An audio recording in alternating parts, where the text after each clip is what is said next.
ගෞරවනීය හාමුදුරුවෝ වහන්සේලාගෙන් අපේ පියතුමාගෙන් ඒ වගේම මෙම ප්‍රතිපත්ති ප්‍රකාශන සකස් කිරීම සඳහා දායකත්ව සැපයූ ප්‍රතිපත්ති සම්පාදක මණ්ඩලයෙන් සහභාගී වී සිටින ඔබ සියලු දෙනාගෙන් අවසරයි. දැන් නොවැම්බර් මාසයේ 10 වෙනිදා පැවැත්වෙන මැතිවරණය පිළිබඳව ඉන් පසුව ගොඩනැගෙන රට පිළිබඳව අපි අපේ ප්‍රතිපත්ති ප්‍රකාශනය ඉදිරිපත් කරා. පළමුව ප්‍රතිපත්ති ප්‍රකාශනය කියන්නේ මැතිවරණයකදී දේශපාලන ව්‍යාපාරය හා ජනතාව අතර ඇතිවෙන සම්මුතිය බැඳීම. ඒ ප්‍රතිපත්ති ප්‍රකාශනය තමයි ඉටු කිරීම පිළිබඳ වගකීමක් තිබෙනවා. එහි දේශපාලකයන්ට පාලකයන්ට ජනතාව ඒ වෙනුවෙන් ඡන්ද ප්‍රකාශ කරනවා. නමුත් අපේ රටේ සිදු වී තිබෙන දේ තමයි මැතිවරණ ප්‍රකාශනයේ ප්‍රතිපත්ති ප්‍රකාශන හුදු ලියවිල්ලක් වෙනවා. බලය ගන්න ආණ්ඩුව ඊට ප්‍රතිපක්ෂ කටයුතු කරනවා. ඒ නිසා මේ ප්‍රතිපත්ති ප්‍රකාශන පළමුව අපි රටේ ජනතාවට ප්‍රකාශ කරන්න කැමතියි. අපි නීතිය සම්පාදනය කරනවා. මැතිවරණයේදී ඉදිරිපත් කරන ප්‍රතිපත්ති ප්‍රකාශනය හා ජනතාව අතර නීතිමය බැඳීමක් වෙන ආකාරයෙන් සංශෝධනයක් ගෙනීම. මොකද ජනතාව සහ ඒ බලය ගන්නා පක්ෂය අතර තියෙන බැඳීම ඒක. ඒ බැඳීම යම් කෙනෙක් උල්ලංඝනය කරන්නේ නම් ඊට එරෙහිව කටයුතු කිරීමේ බලය ඡන්දදායකයන්ට අපි ලබා දෙනවා. ඒක පළමු කරුණ. ඒක තමයි පළමුව. ඊළඟ මේ ප්‍රතිපත්ති ප්‍රකාශන ඉදිරිපත් කරන වෙලාව වෙනකොට අප ඉදිරියේ තිබෙන රට කුමක්ද? විශාල ණය උගුලක හිර වූ රටක්. ආනයන අපනයන වෙළඳපොලේ විශාල පරතරයක් නිර්මාණය වූ රටක්. සමාජයක් හැටියට විශාල අපරාධ වලින් ගහන වෙච්ච රාජ්‍යයක්. සිංහල දෙමළ මුස්ලිම් ජනයා අතර සැකය, වෛරය, ක්‍රෝධය වර්ධනය වෙමින් තිබෙන රාජ්‍යයක්. නීතිය සහ විධානයේ ආධිපත්‍යය කඩා වැටුණු රාජ්‍යයක්. ඈත ගම්වල ජීවත් වෙන ග්‍රාමීය ජනතාවගේ ජීවිත, ආහාර පාන, ඇඳුම් පැළඳුම්, නිවාසය, සෞඛ්‍ය පහසුකම් ආදී මූලික උවමනාවන්වත් ඉටු කරන්න අසමත් වූ රාජ්‍යයක්. අප මෙම ප්‍රතිපත්ති ප්‍රකාශන ඉදිරිපත් කරන්නේ මෙම රාජ්‍ය ගොඩනැගීමේ අරමුණයි. ඒ සඳහා අපි හිතන මූලික වශයෙන් සම්පූර්ණ කළ යුතු කරුණු තුනක් තිබෙනවා. එක, නීතිය සහ ප්‍රජාතන්ත්‍රවාදය. අප මේ රටේ පුරවැසියන්ට එක සහතිකයක් දෙනවා. කිසිවෙක් නීතියට යටත් නොවන පුද්ගලයෙක් අපේ රටේ නොසිටිය යුතුයි. ඒ ජනාධිපතිවරයාටත් වළංගුයි. අපේ රටේ ගොඩනැගුණු පාලකයන් කවුද? අපේ රටේ ගොඩනැගුණු පාලකයන් සෑම විටම නීතියට උඩින් හිටපු පාලකයන්. ඒ නිසා මේ රට ගොඩනගන්න නම් බලවත්, දුප්පත්, ධනවත්, දුබල ભેදකින් තොරව හැම දිනාටම නීතිය ඉටු වෙන රාජ්‍යයක් අපි නිර්මාණය කරනවා. ඒ සඳහා පොලිස් දෙපාර්තමේන්තුව, පරීක්ෂණ කිරීම සඳහා තිබෙන ආයතනය, නීතිපති දෙපාර්තමේන්තුව, අධිකරණ පද්ධතිය යලි දැවැන්ත ප්‍රතිසංවිධාන ක්‍රියාවලියකට අපි යටත් කරනවා. ඊළඟ වංචාව, දූෂණය සහ නාස්තිය. අපේ රටේ දේශපාලනය කියලා කියන්නේ වරප්‍රසාදලත් පැලැන්තියක් බිහි කිරීම. ඔවුන් නීතියට වඩා උඩින් ඉන්නවා. ඔවුන් ධනවත් භාවයට පත් වෙනවා. දැන් අපි බැලුවොත් සියලු දර්ශක වලින් අපේ රට දුප්පත්. හැබැයි අපේ රටේ පාලකයා සියලු දර්ශක වලින් පොහොසත්. සියලු දර්ශක වලින් අපේ රට විශාල ණය උගුලක. හැබැයි රට පාලනය කරපු පාලකයා තමන්ගේ ගිණුම්, තමන්ගේ වත්කම් වලින් ඉහළයි. මොකද සිදුවී තිබේ? රටක් දුප්පත්, පාලකයා පෝසත්. රටක් ණයයි. පාලකයාගේ ගිනුම් පිරিলা වත්කම් පිරিলা. දේශපාලනය ව්‍යාපාරය. අපි මේ ව්‍යාපාරයක් බවට පත් වී තිබෙන දේශපාලනය මහජන සේවයක් බවට පරිවර්තනය කිරීමේ සහතිකය මේ රටේ ජනතාවට දෙනවා. ඒ සඳහා ප්‍රතිසංස්කරණ ගණනාවක් අපි යෝජනා කරනවා. 1. අවුරුදු 5ක් හිටියාට පසුව පාර්ලිමේන්තුවේ മന്ത്രിවරුන්ට හිමි වෙන മന്ത്രി විශ්‍රාම වැටුප නතර කරනවා. 2. හිටපු ජනාධිපතිවරු නඩත්තු කිරීම සඳහා ජනාධිපතිවරු පමණක් නෙවෙයි ඔවුන්ගේ ආර්යයන් පවා මහජනයාගෙන් නඩත්තු කිරීම නතර කරනවා. ඒ වගේම කැබිනට් මණ්ඩලය 30කට සීමා කරනවා. ඇමතිවරු 30යි නියෝජ්‍ය ඇමතිවරු 30යි. රාජ්‍ය අමාත්‍ය ධූර කැබිනට් නොවන අමාත්‍ය ධූර වැනි කිසිදු වර්ගයේ අමාත්‍ය ධූරයක් යලි ඇති කිරීමට ඉඩ දෙන්නේ නැහැ. ඒ වගේම අපේ රට ඔරොත්තු නොදෙන වාහන බලපත්‍ර මේනියාවක් අපේ රටේ ගොඩනගී තිබෙනවා. ඒ අපි කප්පාදු කරනවා පාර්ලිමේන්තු මන්ත්‍රීවරුන්ගේ. මේක ආදායම් මාර්ගය.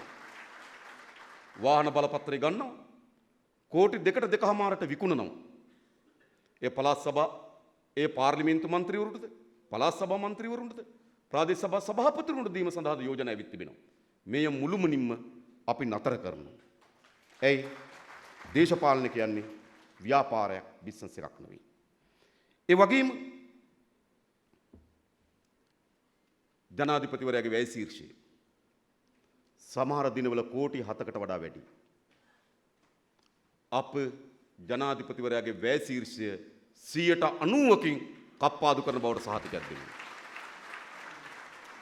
ඒ වගේම ජනාධිපතිවරයා වෙනුවෙන් රට පුරා ගොඩනගා තිබෙන මාලිගා විශාල ප්‍රමාණයක් තිබෙනවා. ඒ සියල්ල ඒ මාලිගා පිහිටා තිබෙන ස්ථානයට උචිත වන පරිදි සමහර විට සංචාරක හෝටල්, සමහර විට සංස්කෘතික මධ්‍යස්ථාන, සමහර විට පුස්තකාල බවට පරිවර්තනය කරනවා. ඇයි? අපේ රටේ නව දේශපාලන සංස්කෘතියක් අපිට අවශ්‍යයි. ඒ දේශපාලන සංස්කෘතිය ඇති කිරීමේ මුලපිරීම අපි ආරම්භ කරන බවට සහතිකයක් දෙනවා.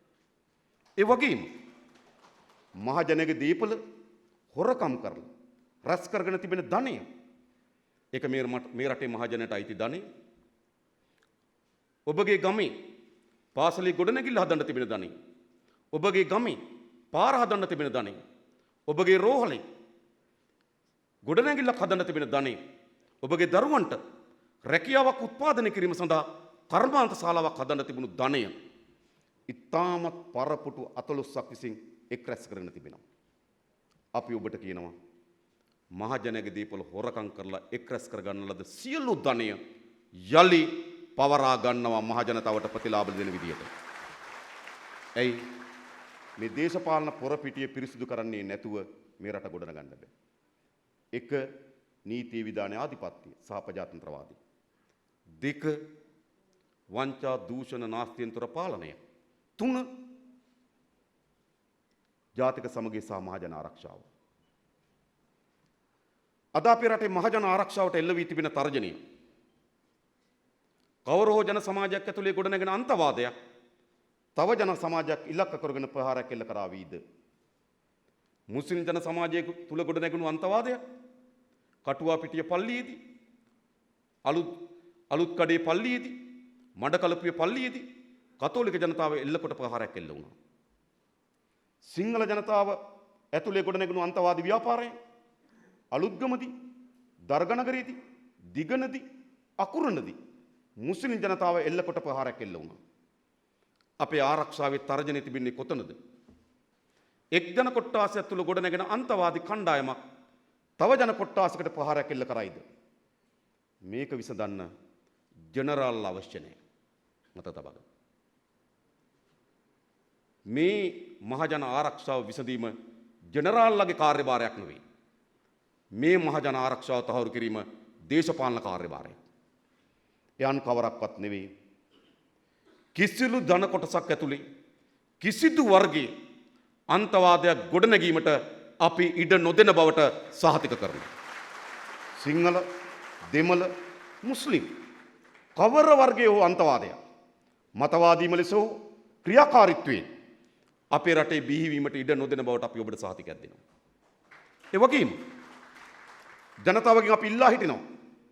අපි දන්නවා සෑම ජනතාවක්ම තමන්ගේ ජන සමාජයේ ගොඩනැගෙන අන්තවාදයට විරුද්ධයි. එහිදී මුස්ලිම් ජනතාවට තමන්ගේ සමාජය තුල ගොඩනැගෙන අන්තවාදයට එරෙහිව, දෙමළ ජනතාවට තමන්ගේ ජන සමාජය තුල ගොඩනැගෙන අන්තවාදයට එරෙහිව, සිංහල ජනතාවට තමන්ගේ සමාජය ඇතුලේ ගොඩනැගෙන අන්තවාදයට එරෙහිව විශාල ක්‍රියාකාරීත්වක වමනාවක් තිබෙනවා. ඒ නිසා අපි මහජනයාගේ ආරක්ෂාව තහවුරු කරන්නේ දේශපාලනයෙන් සහ මහජනයාගේ සහභාගීත්වයෙන්. ජනරාල්ලාගෙන් නොවන බව අපි සහතික කරනවා. අපිට අවශ්‍ය වෙන්නේ කවර වර්ගයේ ආරක්ෂාවක්ද? මා වැඩිපුර මේක ගැන කියන්නේ මේ මැතිවරණ ප්‍රධාන සාකච්ඡාව මේක වෙලා තිබෙන නිසා. අපිට අවශ්‍ය වී තිබෙන්නේ පාර පුරාවටම මුරකාවල් තිබෙන, දකින තැන හමුදාව සන්නද්ධව පාරේ ස්ථානගත කොට තිබෙන, දකින තැන යුද රථ දුවන ආරක්ෂාවක් අපිට ඕන. එය අනාරක්ෂිත සංඥාව සහිත ආරක්ෂාවක්. අපි දන්නවා පසුගියද ශ්‍රී ලංකා ක්‍රිකට් කණ්ඩායම පාකිස්තානට ගියපු වෙලාවේදී ඔවුන් ඉතාමත් ආරක්ෂිත රථයක ඉතාමත් දියුණු යුද උපකරණ සහිත වාහන පෙරදරි කරගෙන මුළුමනින්ම පාර වහලා ක්‍රිකට් කණ්ඩායම අරගෙන ගියා පාකිස්තානු ක්‍රිකට් පිටියට. ක්‍රිකට් කණ්ඩායම ආරක්ෂිතයි, හැබැයි රට අනාරක්ෂිතයි. ඒකයි එකකින් පෙන්වන්නේ. එය අනාරක්ෂිතභාවයේ සංඥාවක්. අපේ රට අවශ්‍ය වී තිබෙන්නේ අනාරක්ෂිතභාවයේ සංඥාව සහිත ආරක්ෂාවක්ද? කිසිසේත්ම නැහැ. අපේ රට අවශ්‍ය වී තිබෙන්නේ හමුදාව කඳවුරු වලට යන, අවියායුධ ගබඩාවේ තිබෙන, ආමට රථ හමුදා කඳවුරේ ගාල් කොට තිබෙන ආරක්ෂාව පිළිබඳ සංඥාව සහිත ආරක්ෂාවක්. ගොඩාක් අය ගොඩනගන්න හදන්නේ අනාරක්ෂිතභාවයේ සංඥාව සහිත ආරක්ෂාවක්. අපි ගොඩනගන්නේ ආරක්ෂිතභාවයේ සංඥාව සහිත ආරක්ෂාවක්.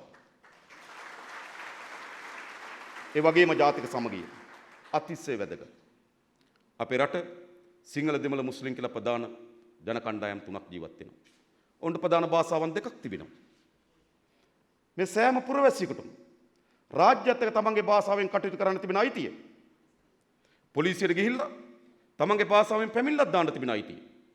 රජයේ කාර්යාලයකට ලියුමක් කරපුවාම තමන්ගේ භාෂාවෙන් පිළිතුරක් ලැබීමේ අයිතිය අපි තහවුරු කළ යුතුයි. ඒ වගේම ආගම ඇදහිීමේ අයිතිය.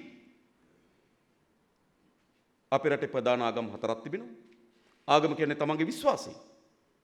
අපිට කියන්න පුළුවන් උඹ මේ විශ්වාසය අත්හැරලා මේ විශ්වාසය වෙනදගනින් කියලා. අපිට කියන්න පුළුවන් ඔබගේ විශ්වාසය පහත්, අපගේ විශ්වාසය උසස් කියලා. ආගම කියන්නේ විශ්වාසය. ඒ සෑම පුරවැසියෙකුටම තමන්ගේ ආගම සමාන ලෙස ඇදහිීමේ අයිතිය අපි තහවුරු කරනවා මේ රටේ. ඒ වගේම සංස්කෘතිය. අපිට සංස්කෘතින් ගණනාවක් තිබෙනවා. මේ සංස්කෘතින් විවිධත්වයේ සහිත අපි ඉස්සරහට යන්නේ කොහොමද? තයිපොංගල් දිනේදී දෙමළ හින්දු ගෙදරට ගිහිල්ලා පොංගල් කන්න අපි කැමතියි. අවුරුදු දිනේදී අනෙක් ජාතිකත්වයන් සිංහල ගෙදරකට ඇවිල්ලා කිරිබත් කන්න කැමතියි. රාමසාන් කාලයේදී නෝම්බි අරින වෙලාවට උන්ගේ නිවසට ගිහිල්ලා ඒ කැඳ වේල බොන්න අපි ආසයි. ඒ අපේ සංස්කෘතියින්. ඒ සංස්කෘතියින් වල විවිධත්වයත් අනන්‍යතාවයත් අපි ආරක්ෂා කළ යුතුයි. අපට කිසිවෙකුට කියන්න පුළුවන්ද දෙමළ කාන්තාවට ඇඟිල්ල දික් කරලා ඔබගේ නළලේ තියෙන තිලකය මකන්න කියලා? අපිට කියන්න පුළුවන්ද මුස්ලිම් කාන්තාවට ඇඟිල්ල දික් කරලා ඔබගේ හිසේ තියෙන පර්දාව ගලවන්න කියලා? අපිට කියන්න පුළුවන්ද සිංහල කාන්තාවට ඇඟිල්ල දික් කරලා ඔබගේ උඩරට සාරිය මාරු කරන්න කියලා? එහෙම කියන්න බෑ. අපි රටක් ගොඩනගන්න ඕන සියලු සංස්කෘතීන් වල අනන්‍යතාවය සහ සියලු සංස්කෘතීන් වල ගරුත්වය පිළිගන්න රාජ්‍යයක් අපි නිර්මාණය කරනවා. ඒක තමයි අපේ රටේ අනාගතය කියලා අපි විශ්වාස කරනවා. අපේ પરම්පරාව යුද්ධ කරගත්තා. අවුරුදු 30ක යුද්ධයක් තිබුණා. උතුරේ දකුණේ අපේ પરම්පරාවේ මිනිස්සු මිය ගියා. අපේ પરම්පරාව අදත් ගහ ගන්නවා. වෛරයෙන් පෙළෙනවා. අපිට එහෙම රටක් ඕනද?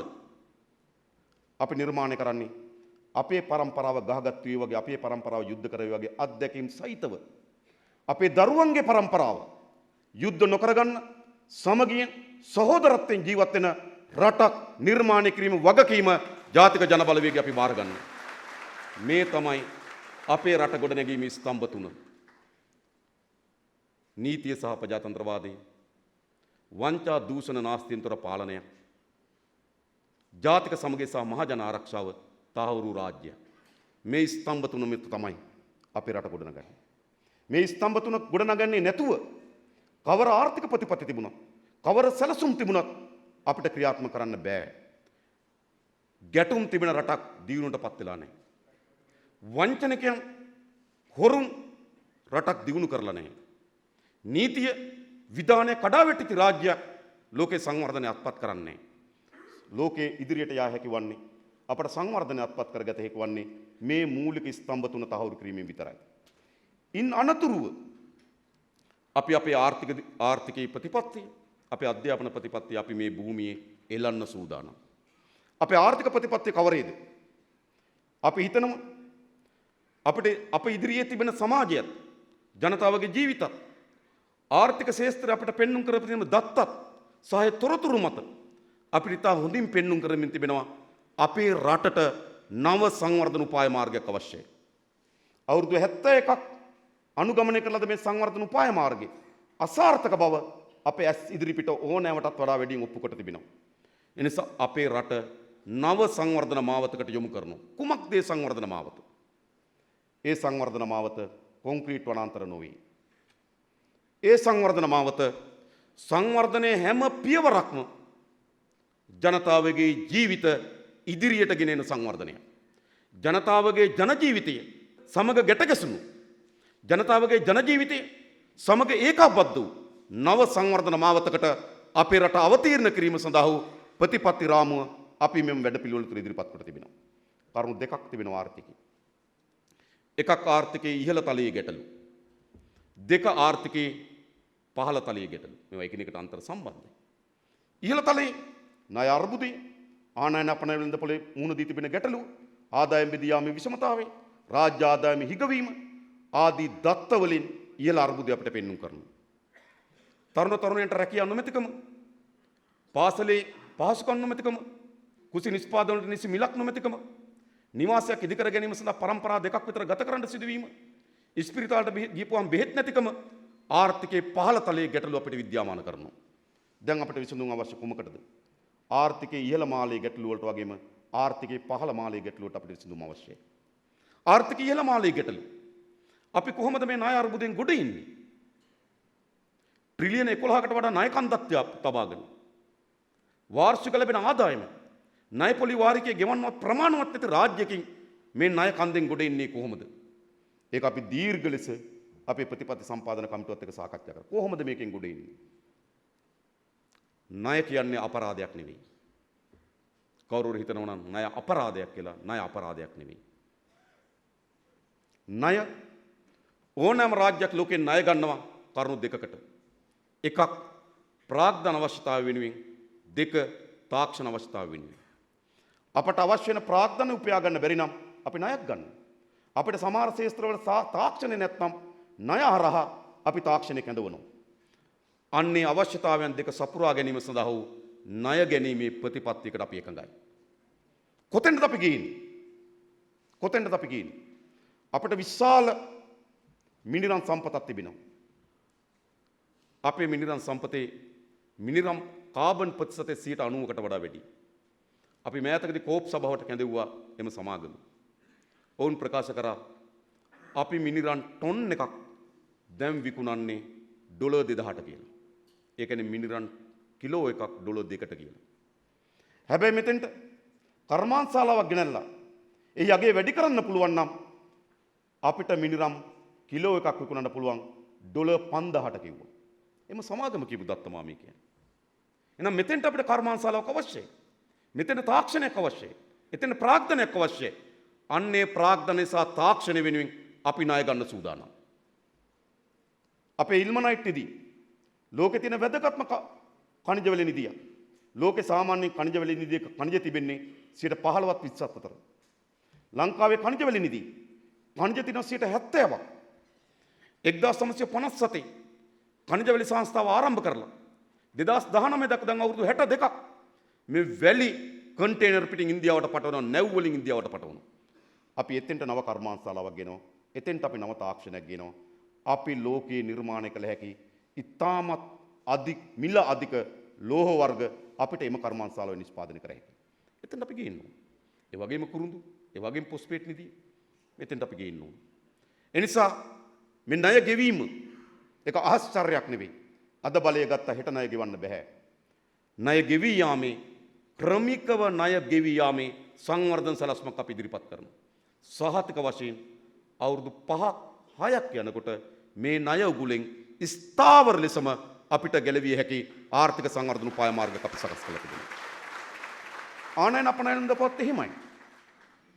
අපිට ගත්තොත් ආසන්න වශයෙන් පිටරටින් බහඬ ආනයනය කිරීම සඳහා 2018 වසරේ ඩොලර් බිලියන 22.2ක් වැය වී තිබෙනවා.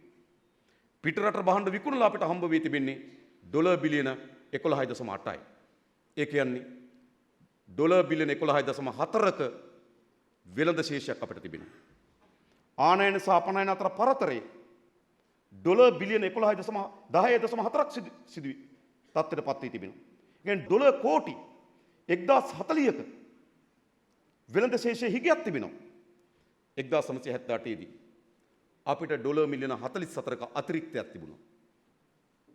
1978 දී අපේ වෙළඳ ශේෂය ඩොලර් මිලියන 44ක අතිරික්තයක් තිබුණු රට අද ඩොලර් කෝටි 1040ක හිගයක් නිර්මාණය කරලා තිබෙනවා. මෙතෙන්ට අපිට උත්තරයක් ඕන. ආකාර දෙකක උත්තර සපයාගත්තේ කියලා අපි විශ්වාස කරනවා. සමහර ඒවා ලෝක වෙළඳ පොලේ නව වෙළඳ පොලක් අපි නිර්මාණය කරගන්න ඕන. අනෙක් පැත්තෙන් ආනයනයේ සමහර දේවල් අපි සීමා කරන්න ඕන. සමහර දේවල් අපිට පුළුවන් කියලා අපි විශ්වාස කරනවා. අපි කිරි අවශ්‍යතාවෙන් 90ක් විතර ආනයනය කරනවා. අපි ලුණු අවශ්‍යතාවෙන් 56ක් ආනයනය කරනවා. අපි මිරිස් අවශ්‍යතාවෙන් 72ක් විතර ආනයනය කරනවා. අපි කුරක්කන් ගේනවා. අපි සියඹලා ගේනවා. සියඹලා ගේනවා. විශ්වාස කරන්න. ඒවට අපි ඩොලර් වැය කරන්න ඕනේ. එන සමහර ශේෂ්ත්‍ර අපිට පාලනය කරගන්න පුළුවන්. ඒ වගේම අලුත් වෙළඳ පොලක් අපි හදන්න ඕන. මේ ආනයන අපනයන අර්බුදයෙන් අපි ගොඩ එනවා. වෙළඳ පොලේ ඇති විදිහ. ඊළඟ රාජ්‍ය ආදායම හීනවීම. ඇති තරමට බදු ගහලා රාජ්‍ය ආදායම දල ජාතික නිෂ්පාදනයේ 15% සීමාවේ තියාගන්න උත්සාහ කරමින් තිබෙනවා. මෙතනින් මේ 15% යන රට ඉස්සරහට යන්න බෑ. රාජ්‍ය ආදායම ඉහළ දැමීම සඳහා නව ව්‍යවසායක පැලැන්තියක් අපි අපේ රටේ නිර්මාණය කරනවා. සුළු හා මධ්‍ය පරිමාණ ව්‍යවසායකයන් පැලැන්තියක් පරම්පරාවක් අපි නිර්මාණය කරන්න ඕනේ මේ රටේ. එහෙම නැත්නම් අපිට මේකට අරුබුදයට උත්තර හොයාගන්න බෑ. අපි අපේ රටේ සුළු හා මධ්‍ය පරිමාණ ව්‍යවසායක උම්මාදයක් හදනවා. ඒක උම්මාදයක්. තරුණයන් එතෙන්ට එනවා. ඒ ව්‍යවසායයට කැමති වෙනවා. ඔවුන්ට දත්ත මාර්ගෝපදේශනය ආණ්ඩුව විසින් ලබා දෙනවා. ඔවුන්ට විදේශීය වෙළඳපොළක් අවශ්‍ය විදිහට දත්ත සකස් කරනවා. ඒ සඳහා අපේ තානාපති සේවාව මුළුමනින්ම අපි ප්‍රතිසංස්කරණය කරනවා. මොකද්ද අපේ තානාපති සේවාවට තිබෙන්නේ? ඇමරිකන් එක්සත් ජනපදයේ තානාපති කාර්යාලයකට ලංකාවේ ගොඩක් වැඩ තිබෙනවා. ආණ්ඩුව හදන්න තිබෙනවා. ආණ්ඩු පෙරලන්න තිබෙනවා. නායකයෝ හදන්න තිබෙනවා. පනත් සම්මත කරලා දෙන්න තියෙනවා. ඇමරිකන් එක්සත් ජනපදයේ වැඩි රාජ්‍යන්ට අපේ රටවල් වල තානාපති කාර්යාල වලට ගොඩක් වැඩ තියෙනවා. අපේ තානාපති කාර්යාලවලට එහෙම වැඩ තියෙනවා. වෙන රටවල් වල පනත් හදන්න, පක්ෂවල නායකයෝ තෝරන්න, ආණ්ඩුව හදන්න එහෙම කාර්යයක් නෑ. අපේ තානාපති සේවාව ප්‍රධාන වශයෙන්ම අපි අපේ ආර්ථිකයේ නව වෙළඳ පොළවල් සොයා ගැනීමේ විභවයක් සහිත ආයතනයක් බවට පරිවර්තනය කරනවා. සුළු හා මධ්‍ය පරිමාණ ව්‍යවසායක පරම්පරාවක් නිර්මාණය කරනවා.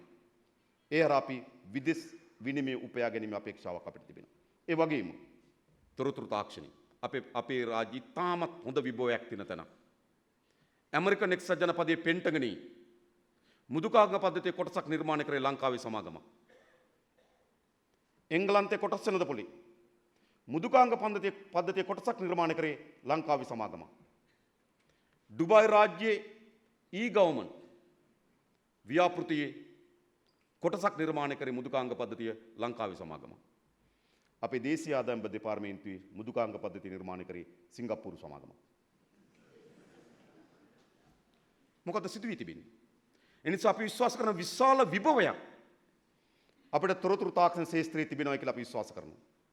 අපි හිතනවා ඩොලර් බිලියන 15ක ආර්ථිකයක් තොරතුරු තාක්ෂණය හරහා නිර්මාණය කරගත හැකියි කියලා. අපි නව තරුණ පරම්පරාවට ආරාධනා කරනවා. ඔබගේ හැකියාව, ඔබගේ දැනුම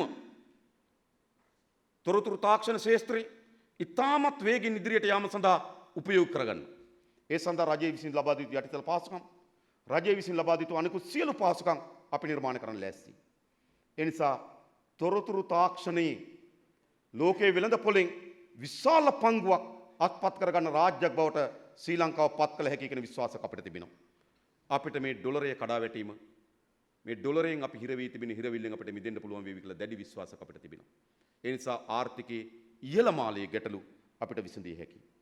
ඊළඟ ආර්ථිකයේ පහළ මාලයේ ගැටලු. මා කියන්නේ ඉහළ මාලයේම ප්‍රකාශනයක් තමයි පහළ මාලය. කෙසේ වුවත් කොහොමද අපි ජනතාවගේ ජන ජීවිතය උඩට ගියන්නේ?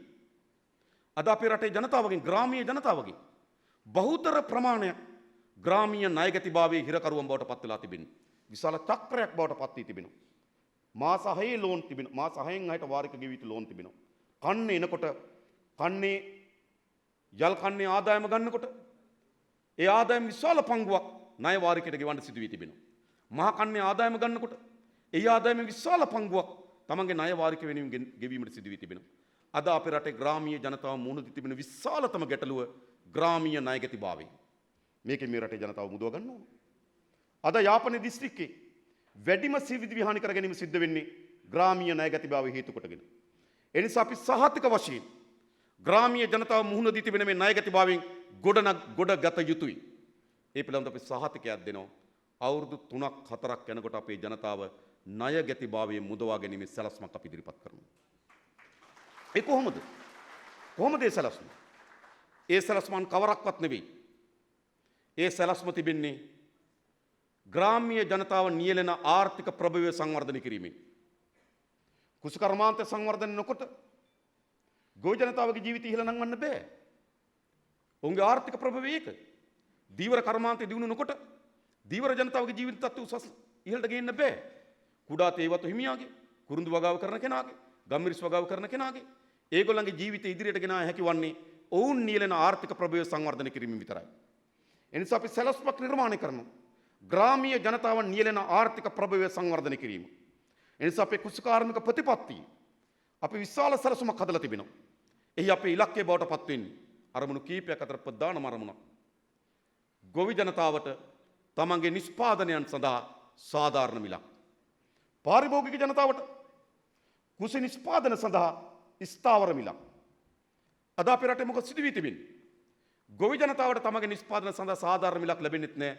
පාරිභෝගික ජනතාවට ස්ථාවර මිලක් ලැබෙන්නෙත් නැහැ. මේක ආර්ථික ගැටලුවක්. දෙහි කිලෝයක රුපියල් 40ට බහිනවා. ඒ දෙහි මේ අවුරුද්දේ රුපියල් 400ට නගිනවා.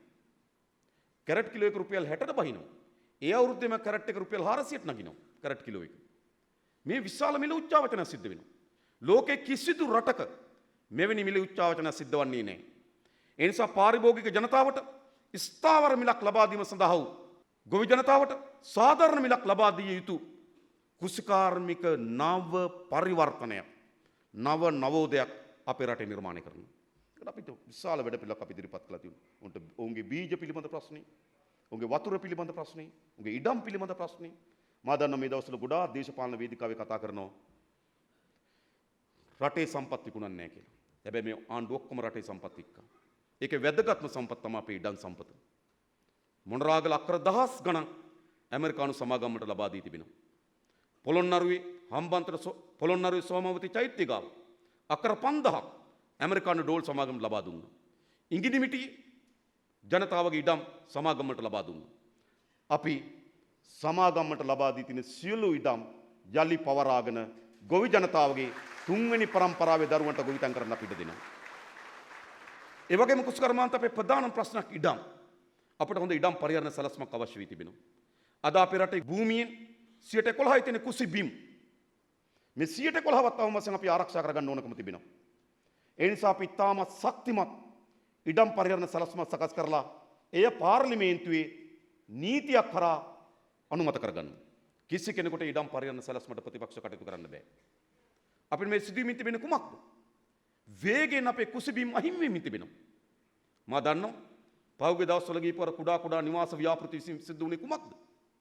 ඔබ ගියොත් ඇඹිලිපිටිය අඩිසීය පාරේ ඇඹිලිපිටියේ සිට සූර්යවැවට අඩිසීය පාර ගියොත් දෙපැත්තේ තිබුණ මොනවද?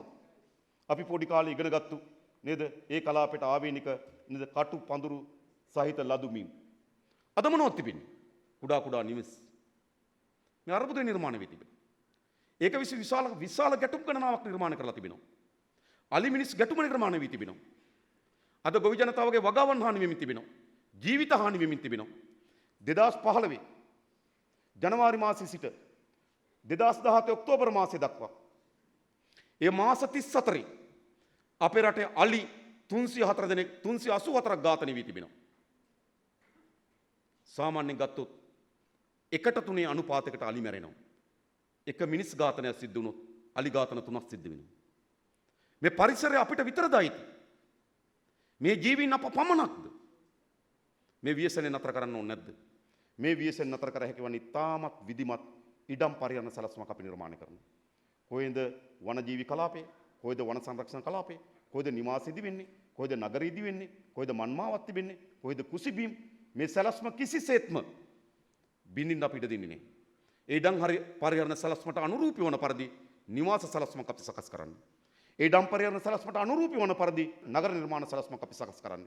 කිසිසේත්ම තමන්ගේ දේශපාලන උවමනාවන් මත තමන්ගේ ආසනේ කැලෑ කපලා පදිංචි කරවන්න, කැලෑ කපලා කර්මාන්ත හදන්න අපි කිසිසේත්ම ඉඩ දෙන්නේ නැහැ. ඒ රටේ සම්පතක් ලෙස මේ ඉඩම් ආරක්ෂා කරගැනීමේ වැඩපිළිවෙලට අපි අවතීර්ණ වෙනවා. එඳා කුසි කර්මාන්තයෙන් එවැනි පැති ගණනාවක් පිළිබඳව අපි අවධානය යොමු කරලා තිබෙනවා. ඊළඟ දීවර කර්මාන්තේ අපි දන්නවා අපේ රටේ දීවර කර්මාන්තේ මොකද සිදු වී තිබෙන්නේ? සාමාන්‍යයෙන් ගත්තොත් බහුදින යාත්‍රාවක් මුහුද ගිහිල්ලා මාළුවන්ට නේද මාසයක කාලයක් යනවා. ලෝකේ කොහෙද මාසයක් ගිහිල්ලා මාළු අල්ලන්නේ?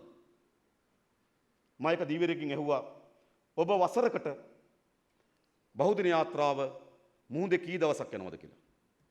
ඔවුන් කිව්වා අවස්ථා 10ක් යනවා කිව්වා. ඒ කියන්නේ මාස 10ක් මුහුදේ. මාස 2යි ගෙදර. සමහර විට බිරිඳ කියනවා ඇති මුහුදේ හිටියනම් හොඳයි කියලා. සාධාරණද මේක? ලෝකේ කොහෙවත් මෙහෙම තත්වයක් නැහැ. මොකද්ද මේ කරන්නේ? සාමාන්‍යයෙන් ඔය යන්නේ මුහුදු ගිල්ලා කරන දේ තමයි කොට කැබල්ලක් හොය යන අපද්‍රව්‍ය. ඒ අපද්‍රව්‍ය දියසෙවල බැඳිනවා. ඒවා කඳ කුඩා මාළු වෙනවා. ඒ කුඩා මාළු කඳ ලොකු මාළු වෙනවා. ඒ මාළු කඳ තව මාළු වෙනවා. ඉතින් කොට කෑල්ල සම්බන්ධ කරගෙන මාළු ජනපදයක් හැදෙනවා. මේ දීවරයා මොකද කරන්නේ? ඉමක් කොනක් නොපෙනෙන මහ මුහුදේ මේ කොට කෑල්ලක් හොය යනවා. ලැජ්ජ වෙන්න ඕන මේ පාලකයෝ අපේ රටට. අද ඉන්දියාවේ සෑම දීවර වරායකම පාන්දර 4 වෙනකොට තිරේ වැටෙනවා.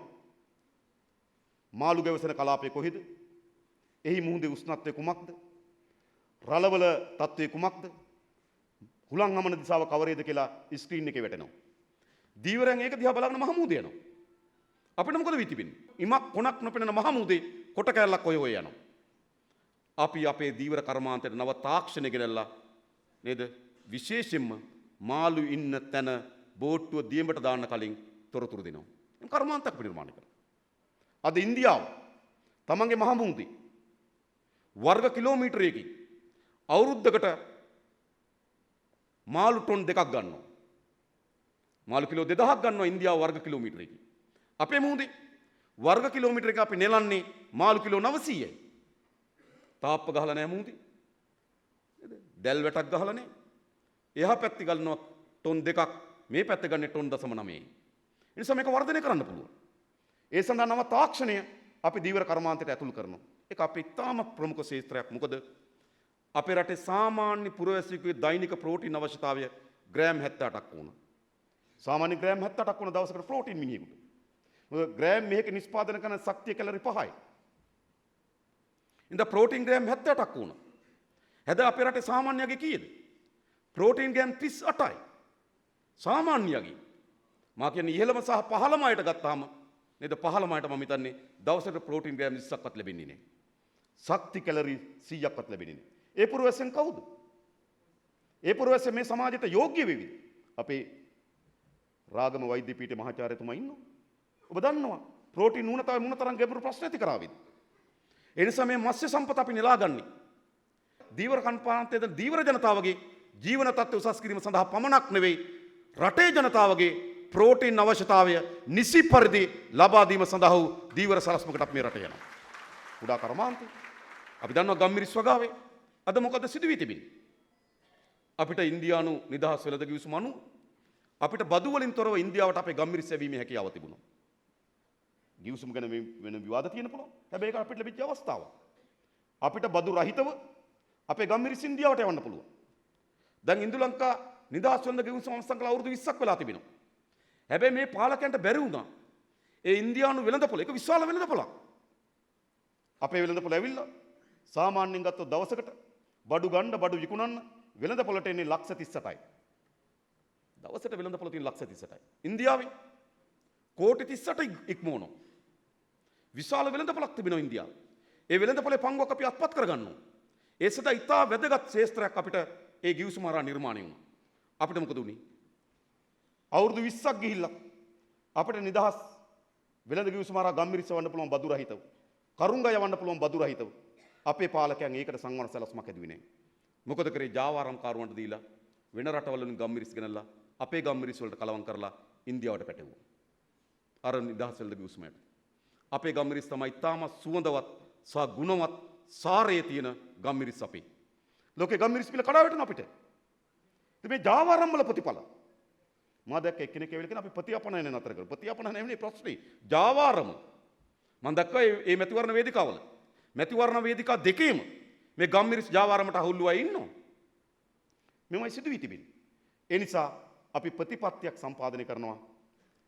අපේ රටේ කුරුඳු ගම්මිරිස් ඇතුළු සුළු අපනයන භෝග සඳහා ලෝක වෙළඳපොළේ අපිට තියෙන වටිනාකම අත්පත් කරගන්න. අපේ තේත් එහෙමයි. තේ පිළිබඳ විවාදයක් තිබෙනවා. සමහර අය අපිට ඉදිරිපත් කරන තේ පිළිබඳව අපි තේ පිළිබඳ ලෝක වෙළඳපොළට යන්න ඕන. high quality high price. වැඩි ගුණයක් වැඩි මිලක්. එක යෝජනාවක්. තව යෝජනාවක් තිබෙනවා. අපිට බැරිද තේවල හබ් එක බවට පත් වෙන්න. තේවල කේන්ද්‍රස්ථානය බවට පත් වෙන්න. ලෝකෙන් තේ ගෙනල්ලා අපනයන කරන රාජ්‍ය බවට මේක පත් කරන්න බැරිද? ඒතර අපිට තිබෙන මේ කරුණු දෙකම පිළිබඳ සැලකිල්ලක් කරන්න. මං කියන එක අපි විසින් විසඳුවේ එකක් නෙවෙයි. විසඳිය යුතු එකක් නෙවෙයි. මම ඒක කියනවා. ඒ ශේෂ්ත්‍ර වලට අදාළ කණ්ඩායම් එක අපි විධිමත් ලෙස සාකච්ඡා කරලා මේකෙන් රටට ගෙන යා හැකි හොඳම තැන අපි තීරණය කරන්න සූදානම්. ඒක අපේ ඉලක්කයක් බවට පත් වෙනවා. ඒ නිසා ජනතාවගේ ජන ජීවිතයත් එක්ක සම්බන්ධ වූ ආර්ථික උපාය මාර්ගයකට අපේ රට පරිවර්තනය කරනවා. ඊළඟ ප්‍රධාන වශයෙන් අධ්‍යාපනය. අද අධ්‍යාපනයේ සිදු වී තිබෙන දේ තමයි. අද ඒක දෙමව්පියන්ටත් බරක් වෙයි තිබෙනවා. අද ඒක දරුවන්ටත් බරක් වී තිබෙනවා. මේ අධ්‍යාපනයෙන් අපි නිර්මාණය කරන්න කවර පුරවැසියද? තෙතමනයක් නැති, ලෙන්ගතුකමක් නැති, අනිකාගෙන හැඟීමක් නැති, පොදු එකිනෙකාගේ අනන්‍යතාවයෙන් පිළිගන්න සූදානම් නැති මැසින් එක නට් එකක් වගේ දරුවෝ අපි හදනවා. දරුවෝ හදලා ඉවරලා අපේ අම්මලා කියනවා අපේ කාලේ වගේ නෙවෙයි දැන් හැදෙන දරුවෝ කියලා. යන්ත්‍ර එහෙම තමයි. එනිසා මේ අධ්‍යාපනයේ ව්‍යසනයක් ඇති වෙයි. කොච්චර ව්‍යසනයක්ද? මට මේ ළඟදී හම්බුණා කොළඹ දිස්ත්‍රික්කයේ ප්‍රධානම රසායන විද්‍යාව පිළිබඳ පෞද්ගලික ගුරුවරයා. ඔහු කිව්වා ඔහුගේ පන්තියේ ළමයි 1000 ඉන්නවා 2000 ඉන්නවා කියලා. හැබැයි ඌ ඒ අතර කිව්වා තේරුම් ගන්න මේ ව්‍යසනයේ ස්වභාවය. ළමයි 1000ක් ඉන්න පන්තික අඩුම වශයෙන් ළමයි 50ක්වත් මාසිකව මානසික වෛද්‍යවරයෙක් ගහමු වෙන්න යනවා කිව්වා. හැමදාම මාස 7ක් ක්ලිනික් යනවා. මානසික ආතතිය. මේ අධ්‍යාපනයේ මේ දරුවන්ට ඔරොත්තු දෙන්නේ නැහැ. මේ දරුවන්ට මේක විශාල බරක් වී තිබෙනවා. දරුවන්ට ළමා කාලය හිමි වී තිබෙනවා. දරුවන්ට ජීවිතය හිමි වී තිබෙනවා. ඒ නිසා අපි යලි ළමයිට ළමා කාලය ලැබෙන දෙමව්පියන්ට බරක් නොවන දරුවා සමාජ සත්වයක විදියට හදන මිනිස් බැඳීම් තේරුම් ගන්න පරිසරයත් එක්ක තියෙන බැඳීම් තේරුම් ගන්න මිනිසුන්ගේ හැඟීම් තේරුම් ගන්න ළමයෙක් අපි නිර්මාණය කරන්න ඕන. කවියක් රස විඳින්න පුළුවන්, ගීතයක් රස විඳින්න පුළුවන්, නවකතාවක් රස විඳින්න පුළුවන්. නව තරුණ පරම්පරාවක් අපිට අවශ්‍ය නැද්ද? ඒක පටන් ගන්න ඕන අපි අධ්‍යාපනයේ. ඒ නිසා අපේ සංවර්ධන සැලැස්මේ සැබවින්ම ගත්තොත් අපේ සංවර්ධන උපාය මාර්ගයේ ප්‍රමුඛතාවය අධ්‍යාපනය. අපි හිතනවා අධ්‍යාපනය තමයි අප රට ගොඩනැගීමේ මාවත. එහෙම නෙවෙයිද? අපි බැලුවොත් සිරගත වූවන්ගේ වැඩිම පංගුව ඕ ලෙවල් අසමත්. මද්ද්‍රව්‍ය වලට හුරු වූ අයගේ වැඩිම පංගුව සාමාන්‍ය පෙළ අසමත්.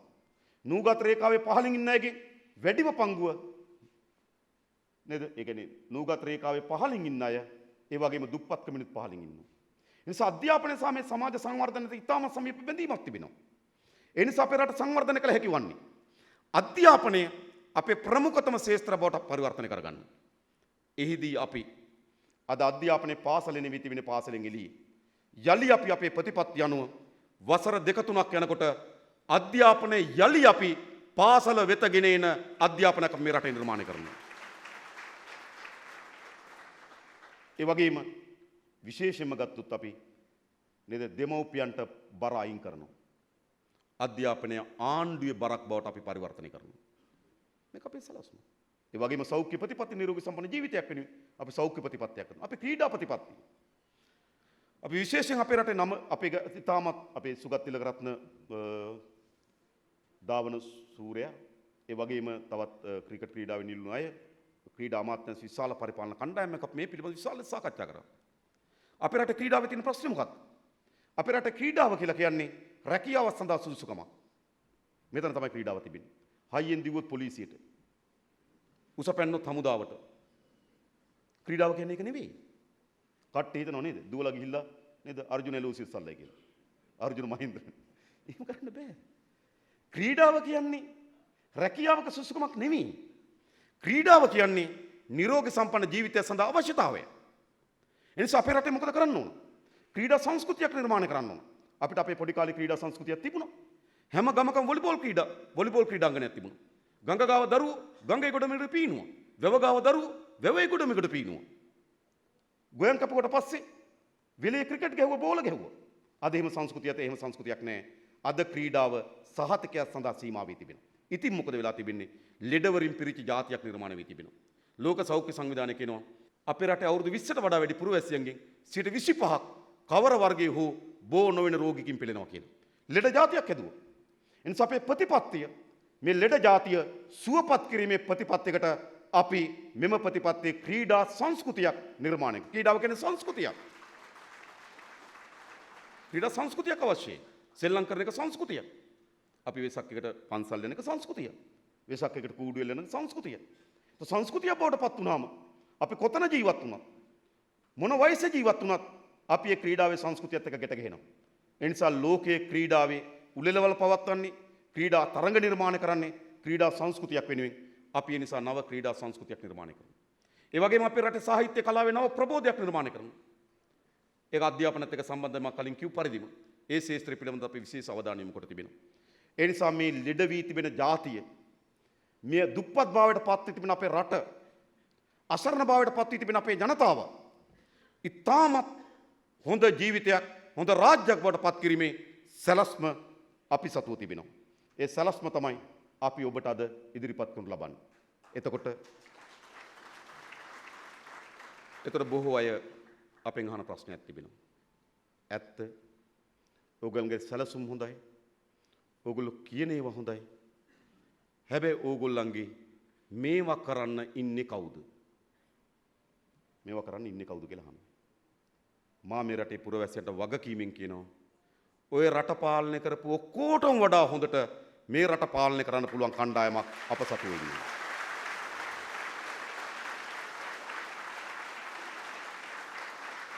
ඔවුන්ගේ මුදල් ඇමතිවරු කවුද? චන්ද්‍රිකාගේ ආණ්ඩුවේ මුදල් ඇමති ඇය. මහින්දගේ ආණ්ඩුවේ මුදල් ඇමති ඔහු. රනිල්ගේ ආණ්ඩුවේ මුදල් ඇමති රවි දැම්මංගල. මා පුද්ගලික කිසිවක් ඔවුන් ගැන කියන්නේ. හැබැයි අපි හිතනවා ඔවුන් ඔක්කොටම වඩා ආර්ථික පිළිබඳව, ඒ විෂය පිළිබඳව, ජනතාවගේ වමනාවන් පිළිබඳව අත්දැකීම් සහිත අපි සතුව විශාල කණ්ඩායමක් ආර්ථිකය බාර ගැනීම සඳහා ඉන්නවා. අපේ රටේ සාහිත්‍ය කලාවේ ප්‍රබෝධයක් නිර්මාණය කරනවා. මම විශ්වාස කරනවා. අද සාහිත්‍ය කලා ශාස්ත්‍රයේ ඉන්න ප්‍රමුඛතයන්ම අපි මේ වේදිකාවේ ඉන්නේ. මේ අපි ඉදිරිපිට ඉන්නේ.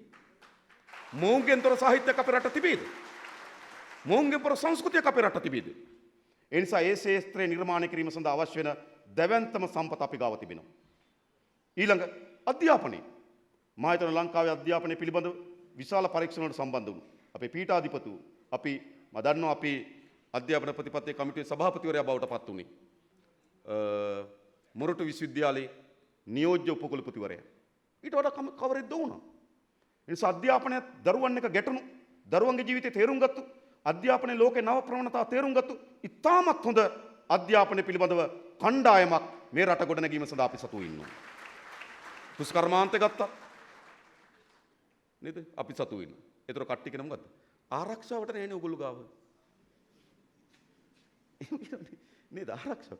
ඉතින් ආරක්ෂාවට තමයි ඕනෑම රාජ්‍යයක හමුදාවක් ඉන්නේ පොලිසියක් ඉන්නේ. දේශපාලකයෙක් වගකීම ඒ හමුදාව පොලිසිය විධිමත් ලෙස මෙහෙවීම. ඒ නිසා වුන් ඉතාමත් විධිමත්ව වෙහෙවන්න පුළුවන් අත්දැකීම් සහිත විශාලතම කණ්ඩායම අපි සතු ඉන්නේ. දැන් බලයට පත්වෙච්ච කණ්ඩායම් පොලිසිය උපයෝග කරගත්තේ කුමටද? තමන්ගේ හිතවාදීන්ගේ පරීක්ෂණ යට කරන්න. තමන්ගේ හිතවාදී ගෝලයක් අල්ලගත්තොත් බේරගන්න. තමන්ට හිතවාදී ලෙස පොලිස් ස්ථානාධිපතිවරු මාරු කරන්න. එහෙම ආරක්ෂාක කණ්ඩායමක් අපි ගාව නැහැ. ඒගොල්ලෝ ගාව ඉන්නේ.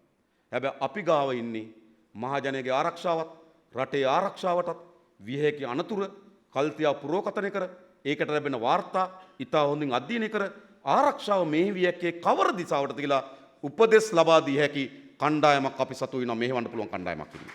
මොකද රට හදන්න. ඒ නිසා මේ සෑම ශාස්ත්‍රයකම මේ වැඩපිළිවෙල බාර ගන්න පුළුවන් කණ්ඩායමක් අප සතු ඉන්නවා. අපි විශ්වාස කරනවා මේ කණ්ඩායමට මේ රට ගොඩනගන්න පුළුවන් බව. ඒ නිසා මම නැවතත් කියන්නේ රටක් ගොඩනගනවා කියලා කියන්නේ තනි පුද්ගලයෙක්ගේ ඉන්ද්‍රජාලික ක්‍රියාවක් නෙවෙයි. මම ඉන්ද්‍රජාලිකයෙක් නෙවෙයි. සමහර අය ඉන්ද්‍රජාලිකයෙක්. මැජික් කාරේ මම ආපුවාම මෙහෙම මම නෙවෙයි අපි. මේ රට ගොඩනැගීම යනු සාමූහික මිනිස් ක්‍රියාකාරීත්වයක ක්‍රියාදාමයක්. මිනිස් සමූහයක් එකතු වෙලා තමයි රටක් ගොඩනගන්න පුළුවන්. මානවයා මේ තරම් ජයග්‍රහණ අත්පත් කරන් තිබෙන්නේ සාමූහික ක්‍රියාකාරීත්වයෙන්. එදා දඩේම කරනකොට තනියම දඩේම කරන්න ගියා නම් අද මානවයා නැහැ. මානවයා එකට එකතු වෙලා තමයි දඩේම කරගත්තේ තමන්ගේ పూర్ව මානව අවධියේ සිටම. මේක සිද්ධ වෙන්නේ. ඒ නිසා රටක් ගොඩනැගීම යනු සාමූහික මිනිස් ක්‍රියාකාරීත්වයක්. මා යනු එම සාමූහික මිනිස් ක්‍රියාකාරීත්වයේ කොටස්කරුවෙක්. එසේ නැතුව ඉන්ද්‍රජාලිකයෙක් නොවේ. ඊළඟ අපෙන් අහනවා මේවට සල්ලි කොහෙන්ද කියලා. මම එකක් දෙකක් කියන්නේ. එයා ලංකේගේ පාඩුව බිලියන 142යි. කෝටි 14200යි. ඉස්පිරිතාල තිබෙන්නේ 650යි. හැම ඉස්පිරිතාලයකටම නේද ආසන්න වශයෙන් ගත්තොත් කෝටි 25 ගානේ දෙන්න තිබ්බා. සල්ලි නේද? ගිය අවුරුද්දේ තෙල් සංස්ථාවේ පාඩුව, සිපෙට්කෝ එකේ පාඩුව බිලියන 104යි කෝටි 10400යි. විදුලි බල මණ්ඩලයේ පාඩුව බිලියන 29 කෝටි 2900යි. මේ සෑම ආයතනයක්ම ලාභ ලබන ව්‍යාපාර බවට පරිවර්තන කළ හැකි අපිට ආදායම උපයා ගන්න පුළුවන්. ඒ නිසා මේ රාජ්‍ය ආයතනවලට කරන සියලුම දේශපාලන පත්වීම අපි නතර කරනවා. රාජ්‍ය ආයතන මෙහෙවිය හැකි වන්නේ ඒ පිළිබඳ නිපුණතාවය තිබෙන, ඒ පිළිබඳ කළමනාකරණ හැකියාව තිබෙන, ඒ පිළිබඳ දැක්ම තියෙන කණ්ඩායම් වල තමයි අපේ රජයේ සියලු ආයතන බාර දෙන්නේ. අද බාර දෙන්නේ පෙරදුණු සංවිධායකයට, අයියාවුත් මල්ලිට, ගොඩක් අය. නේද? තාත්තාවුත් බෑනට මෙහෙම තමයි රාජ්‍ය ආයතන මේවන්නේ. අපි මේ තත්ත්වය වෙනස් කරලා මේ රාජ්‍ය ආයතන අපේ රටේ ජනතාවට සේවය සපයන මහජනයාගේ ධනෙ නාස්ති නොකරන වෙනුවට මහජනයාට ධනෙ උත්පාද කරන ආයතන බවට පත් කරනවා. අවසාන වශයෙන් මට කියන්න තියෙන ඉතරයි. අපි දැකලා තියෙන වඩු කූඩේ අවුරුදු දහස් ගණනක් තිස්සේ වඩු කුරුල්ලා වඩු කූඩේ බඳින්නේ ওই විදිහට. තව අවුරුදු 100ක් ගියත් වඩු කුරුල්ලා වඩු කූඩේ බඳින්නේ ওই විදිහට. අපි දැකලා තියෙනවා මී වදේ. අවුරුදු දහස් ගණනක් තිස්සේ මී මැස්සා මී වදේ බඳින්නේ ওই විදිහට. තව අවුරුදු දහස් ගණනක් ගියත් මී මැස්සා මී වදේ බඳින්නේ ওই විදිහට. අවුරුදු 71ක් මේ රට පාලනය කරා මේ පාලකයෝ. තව අවුරුදු 50ක් පාලනය කරත් මේ විදිහටම තමයි. ඔච්චරයි. ඒ නිසා මේ වෙනස් කිරීමේ කාර්යභාරය අපි කාටත් පැවරී තිබෙනවා.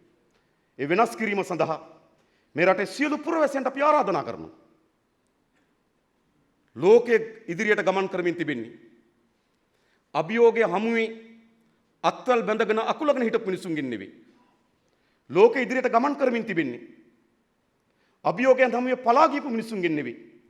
ලෝකයේ ඉදිරියට ගමන් කරමින් තිබෙන්නේ අභියෝගයන් ජයග්‍රහණය කිරීම සඳහා නිර්භය ධෛර්ය සම්පන්නව ඉදිරියට ආපු මිනිසුන්ගෙන්. බය හමුවේ ඇකිලිමින් හිටියානම් අභියෝගය හමුවෙන් හැකිලිමින් හිටියානම් මිනිස් සංහතිය අද මෙතන නැහැ. මිනිස් සංහතිය මේ සියලු ජයග්‍රහණත් පත් කරන් තිබෙන්නේ බය හමුවේ අභියෝගයන් හමුවේ ඒවා ජයග්‍රහණය කරන්න ශක්ති සම්පන්න ඉදිරියට ආපු මිනිසුන්ගෙන්. මම විශ්වාස කරනවා මේ ඇති වී තිබෙන අභියෝගය ජයග්‍රහණය කිරීම සඳහා ප්‍රබලතම ව්‍යාපාරය ජාතික ජනබලවේගය අපි ගොඩනගා තිබෙනවා. මෙම ජාතික ජනබලවේගයේ වටා මේ රටේ සියලු පුරවැසියන්ට අපි ආරාධනා කරනවා. පාරම්පරික ඔබගේ පක්ෂ අත්තරින්න. පක්ෂ කියන්නේ ඥාතිත්වයක් නෙවෙයි. පක්ෂ කියන්නේ වාසගමක් නෙවෙයි. පක්ෂ කියන්නේ උරුමයක් නෙවෙයි. අපි හැම පුරවැසියන් ලෙස කල්පනා කරමින් මේ විනාශ වූ පැරණි ගතානුගතික දේශපාලන වෙනුවට නව දේශපාලනයකට නොවැම්බර් මාසයේ 16 වෙනිදා මේ රට විවෘත කරමු කියලා ආරාධනා කරමින් මා නතර වෙනවා. බොහොම ස්තුතියි හැම දිනාටම ජය වේවා කියලා ප්‍රාර්ථනා කරනවා.